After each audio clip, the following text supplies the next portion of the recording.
Batman Beyond is by far one of my favourite iterations of the Batman character in the DC universe, and I thought maybe, for those of you who don't actually know who Batman Beyond is, I thought as part of Batman Week I'd do a video explaining Batman Beyond's origins. So I'm going to be touching on Bruce Wayne and Terry McGinnis, and how Bruce became Batman Beyond, and how Terry McGinnis found out that Bruce Wayne was Batman. So let's begin.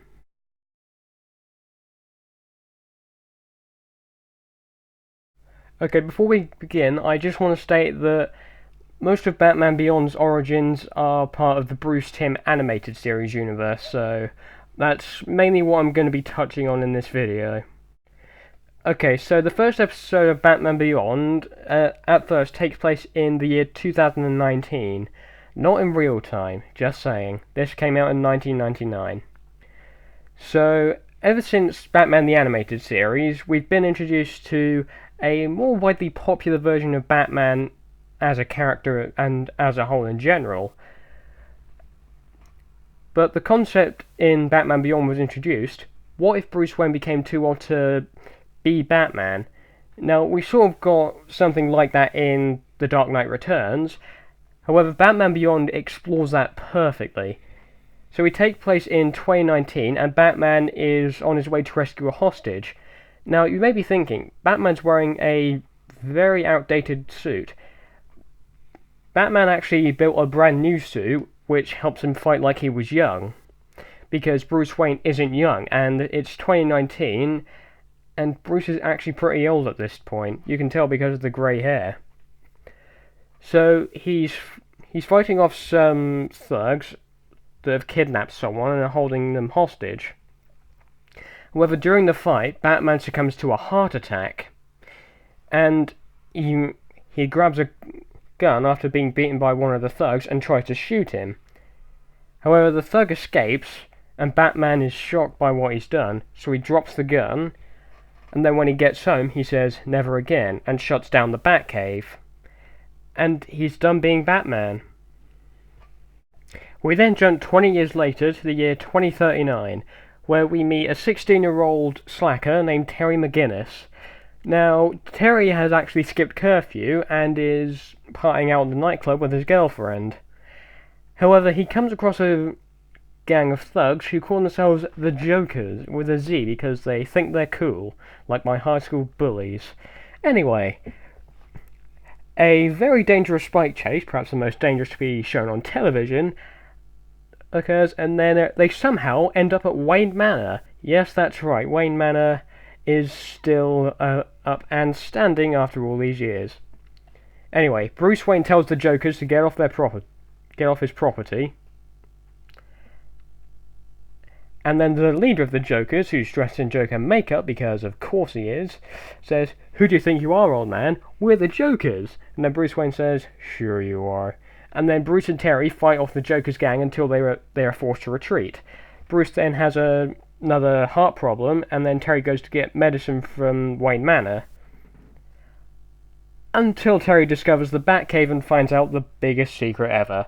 Bruce Wayne is Batman. Only a handful of individuals knew that, Terry, so don't worry about it. Anyway, once Bruce finds Terry in the Batcave, he runs Terry off his property with the help of Ace the Bat-Hound.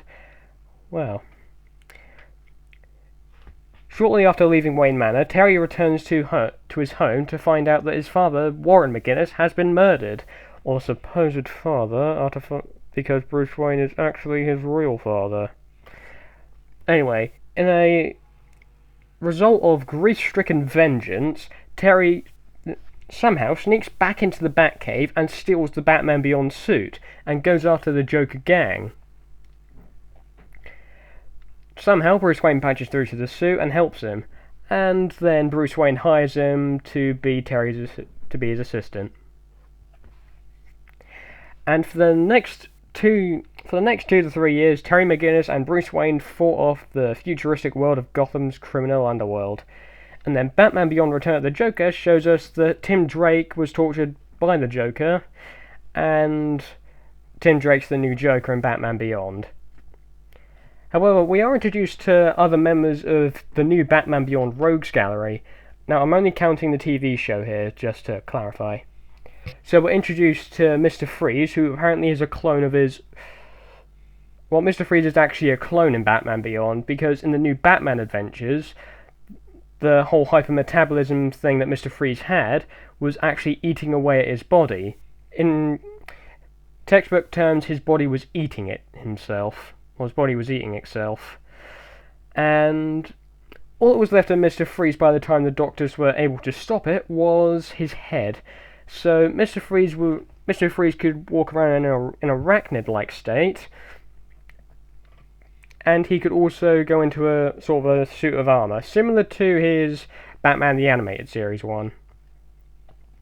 In Batman Beyond, Mr. Freeze is actually cloned, and, well, he does actually die. Another villain in this is Derek Powers, aka Blight.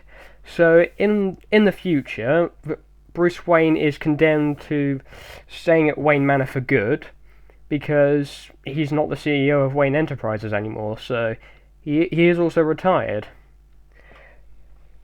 So Wayne Enterprises merges with another company to found the Wayne Powers Corporation, owned by Derek Powers. You could tell because of the Powers part in it.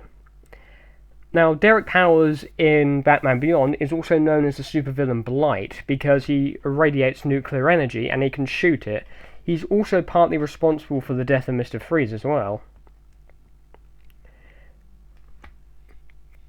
Anyway, after everything that happens, Batman Beyond and Batman Beyond Return of the Joker, Bruce Wayne is extremely old now, and Terry McGinnis is presumably at the same age that Bruce was when he first became Batman.